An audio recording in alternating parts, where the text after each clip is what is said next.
Watch how I do my full mid-year assessments. We use color coding, so I'll add the date in blue at the top of the page. Next, I'm only going to assess the items that the student did not know at the beginning of the year. Let's start with colors. Do you know this color? Yes, that's brown. What about this one? Gray, yes. Great job. You know all of your colors. I tell students to shake their head no or just say no really quickly if they don't know the answer. What shape is this? What about this one? Do you know this shape? Preschool assessments are not tests. They are used to inform my teaching so I can know how to create small groups, what lessons I need to make, and how I can help each individual student. For these assessments, you will be able to gauge what the students know. For instance, if they are counting 1, 2, 3, 4, and they happen to hit a 3 when it's a 3, but they were just counting, you might understand that they don't actually know that number. When I have the students doing rote counting, I'll ask them to count as high as they can, and when they get to the number where they stop, I'll write that number down, and then I also write in parentheses the two numbers they put together, for instance, 14, 16. This way parents know the number that they skipped when they stopped.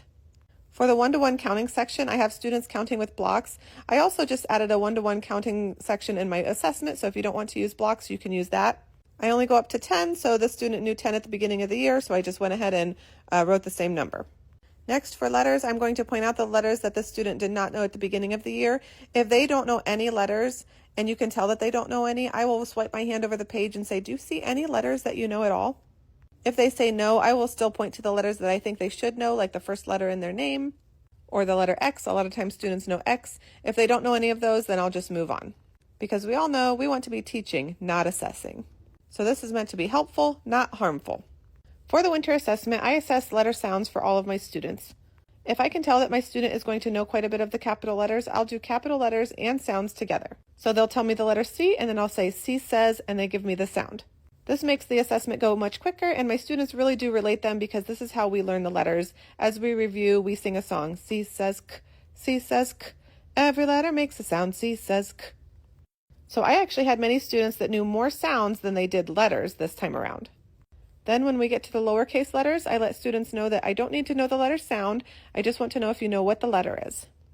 If you don't know, that's completely okay. Just shake your head no, and we'll keep going. Sometimes I'll have that student that just likes to shake their head no because they don't want to do it, so I will then slow down and make sure that they're giving me the correct answers. Next, we're moving on to name writing and social-emotional skills. Name writing is something that we really focus on in preschool, so we often see really big results from the beginning of the year to the middle of the year. I pulled this name example out because I was particularly proud of this student. She doesn't have her letters in order, but she does have all of the letters in her name. To help guide students where they go, I use a folded piece of paper and cover over the top, and then I'll point to the blue spot and show them where they need to write their name. I have my students practicing capital followed by lowercase just because I found that if you have them write in all capitals, it's a really hard habit to break. So their capital letter goes in the gray box and all of their other letters go on the lines. I will circle no because the student has not mastered her name yet, but I'll write all of the letters that she wrote down, and it shows that she is very close. We do have some letter reversals, but that's pretty typical in preschool. We use name tags in our classroom, so I do know if my students can recognize their name, so I can circle that really quickly. And lastly, I'll ask my student if they can spell their name. As they're writing their name, I will be checking their pencil grip and writing that down as well. At this point, my student is done, and I will let them go and continue to play. And I will finish the assessment by considering and thinking about their social skills from the beginning of the year until now. This is when I see the most growth in social-emotional skills. A lot of times this is the first experience outside of the house where students are really learning these skills and being able to practice them with their peers. So the first 3 to 4 months in our preschool setting, we see a considerable amount of growth. The first week of school, I always come home crying. This week of school, I'm coming home cheering because they are doing so fantastic. Being kind, cleaning up, following the rules, listening and learning, it is wonderful. Now that I'm done with this complete assessment, I'll take the results and I'll put it onto my class checklist. At the beginning of the year, I used the same checklist and wrote all of the results in green. Then I chose 2 to 3 areas for each student's personal goals, and I highlighted that in yellow.